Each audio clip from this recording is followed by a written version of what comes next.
Hey everyone! Today, we're diving into the interesting topic of ancient Mesopotamian beliefs about the afterlife.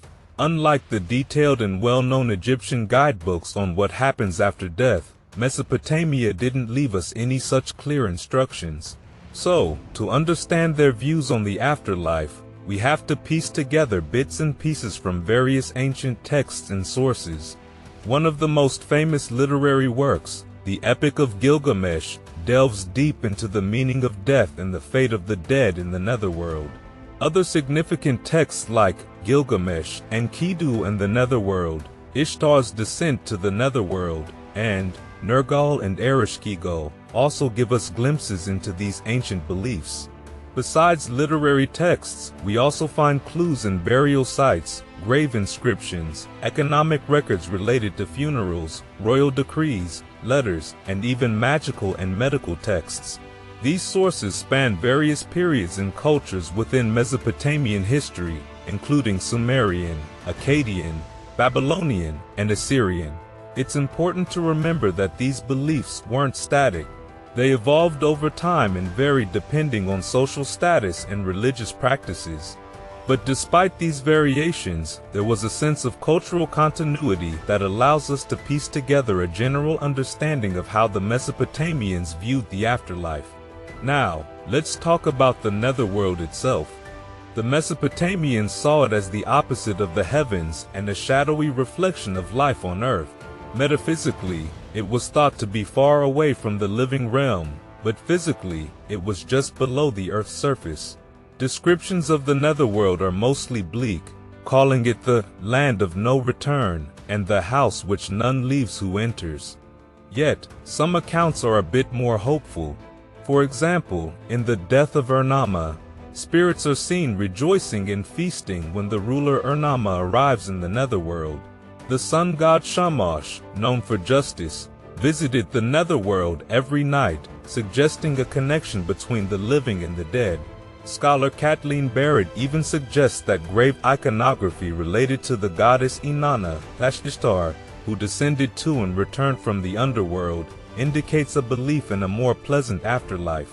While humans couldn't hope to return to life exactly like Inanna/Ishtar, they might have used symbols associated with her to seek a better afterlife.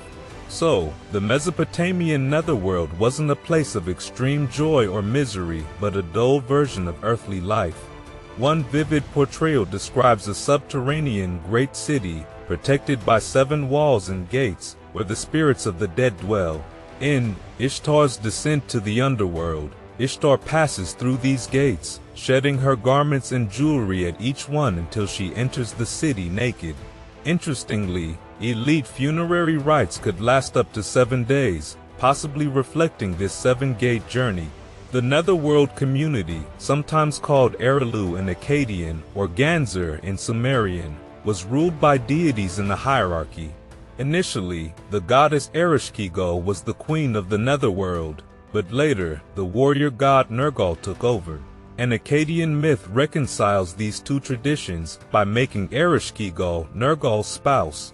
Just like the divine council in heaven, the rulers of the Netherworld were assisted by elite deities known as the Anunnaki. It's crucial to note that the Mesopotamian Netherworld wasn't a hell of punishment or a heaven of rewards. It was simply the inevitable destination for all souls who had received proper burial rites.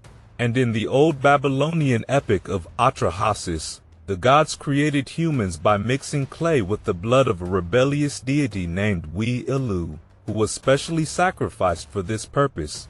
This creation story highlights that humans contained both an earthly and a divine component. However, despite this divine element, humans were not considered immortal. The Mesopotamians had no concept of physical resurrection or the soul's journey through different bodies. From their very inception, death was ordained for humans by Enki, known as Ea in Akkadian, the deity of wisdom and magic. Mortality was seen as a fundamental aspect of human existence, often referred to as the destiny of mankind. The most common phrase for dying in Mesopotamian texts was, to go to one's fate. The Epic of Gilgamesh suggests that seeking physical immortality was futile.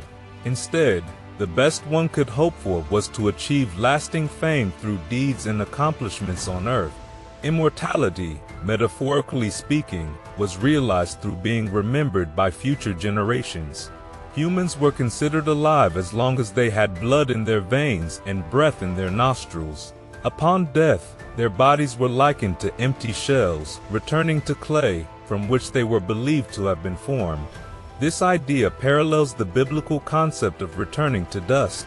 Yet, physical death wasn't seen as the ultimate end.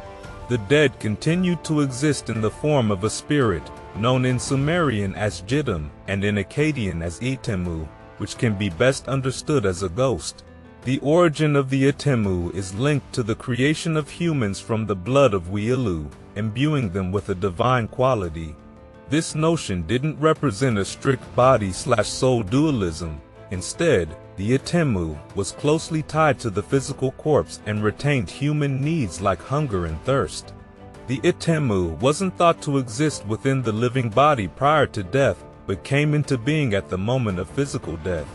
Upon dying, a human transitioned from being a Wielu, means alive, to becoming Itemu, a ghost. This transition wasn't immediate. The Itemu had to undergo a challenging journey to reach the Netherworld. Proper burial and mourning rites were crucial for this transition. Without them, the Itemu would struggle to move on. The journey to the Netherworld involved crossing a demon-infested steppe, passing over the Kuber River with the help of a guide named Silushi, Plasalulam or Commit Tabal, and entering through the 7 gates of the Netherworld city, each guarded by a gatekeeper named Biju. Upon arrival, the Itemu was judged by the court of the Anunnaki and assigned a place in its new subterranean community. This judgment wasn't based on the deceased's earthly behavior, but was more of a clerical process, confirming the Itemu's new residence. The status of an Itemu in the Netherworld mirrored social hierarchies from their life. Kings, priests, and other figures maintained their roles even in death. The quality of the Itemu's afterlife depended on their social status and the care their bodies received from the living. For instance, having many children could ensure a more privileged existence in the Netherworld, as more descendants meant more people performing the necessary rituals. The Itemu could recognize and be recognized by other spirits, including those they had known in life, though these spirits didn't retain their distinct personalities. Alongside the Itemu, another spirit called the Zakek existed within humans. The Zakek, a wind-like and possibly bird-like entity, was associated with dreams and could leave the body during sleep. Both the Itemu and the Zakek descended to the Netherworld after death, but the Itemu played a more prominent role in Mesopotamian texts, as it was considered more influential on the living, whether positively or negatively. Proper rituals for the Itemu were essential to ensure it didn't haunt the living. And now let's delve into the relationship between the living and the dead in ancient Mesopotamian beliefs. The fate of the Itemu, or spirit, after physical death depended heavily on the living performing the correct post-mortem rituals. These rituals included proper burial of the body and ritual mourning, which were essential for the Itemu's successful journey to and integration into the Netherworld. Additionally, continued offerings at the deceased's grave, or in some cases, their cult statue, were necessary to ensure the Itemu's comfortable existence in the afterlife. The Itemu retained the needs of a living being, particularly the need for sustenance. However, the Netherworld was devoid of any palatable nourishment. As the Death of Urnama puts it, "The food of the Netherworld is bitter and the water is brackish." Thus, the Itemu depended on the living for food and drink, provided through offerings. Without these offerings, the Itemu would suffer a beggar's existence in the Netherworld. It was primarily the eldest son's duty to perform these offerings, which is likely why he received an extra share of the inheritance. Both non-elites and elites required these rituals, but they were particularly crucial for the elite. For ordinary people, only the deceased personally known to their descendants, immediate family, required individual Itemu cults. Distant relatives merged into a sort of collective ancestor. In contrast, royal cult offerings were made individually to all ancestors of the reigning king. As long as offerings were made regularly, the Itemu remained at peace in the Netherworld. Pacified ghosts could be friendly and even help the living, or at least not harm them. However, a person who did not receive proper burial rites or cultic offerings became a restless ghost or vicious demon. This could happen to people who were left unburied, died a violent or unnatural death, or died unmarried. Such restless ghosts could torment the living by haunting them, causing sickness or misfortune, and even possessing their victims. The Mesopotamians had various magical means to deal with these vengeful ghosts. These included tying magical knots, making amulets, smearing magical ointments, drinking potions, burying a surrogate figurine representing the ghost, and pouring libations while reciting incantations. In conclusion, life in Mesopotamian beliefs didn't end with physical death but continued as an Itemu in the Netherworld. The relationship between the living and the dead was maintained through mutual obligations. The well-being of the Itemu depended on offerings from the living, while the living needed to properly honor the dead to avoid their wrath. These beliefs reflected and reinforced the social structure of kinship ties in Mesopotamian communities.